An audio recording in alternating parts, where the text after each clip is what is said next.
4 bouts de carton scotchés les uns aux autres, un minuteur en plastique accroché au-dessus, et à l'intérieur, de simples feuilles de papier. Voici l'engin qui a forcé le vol Air France reliant l'île Maurice à Paris à atterrir d'urgence hier au Kenya.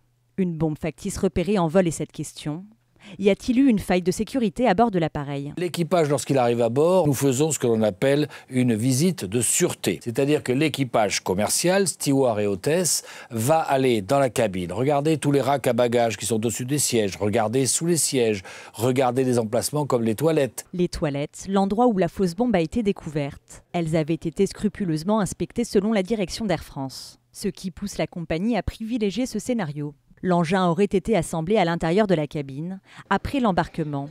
Quid donc du contrôle des passagers à l'aéroport? C'est très difficile d'arrêter des bouts de carton, du scotch et même un réveil ou un minuteur. Pour que ça passe au rayon X, ça passe dans les portiques, puisque c'était dans les bagages à main, puisque c'était à bord. C'est un petit peu volumineux quand même, il y a des éléments métalliques. C'était peut-être en pièces détachées. En 2 semaines, c'est la 4e fausse alerte à la bombe sur un vol Air France. Cette fois, la compagnie va demander l'ouverture d'une enquête pour tenter de comprendre comment un tel scénario a été rendu possible.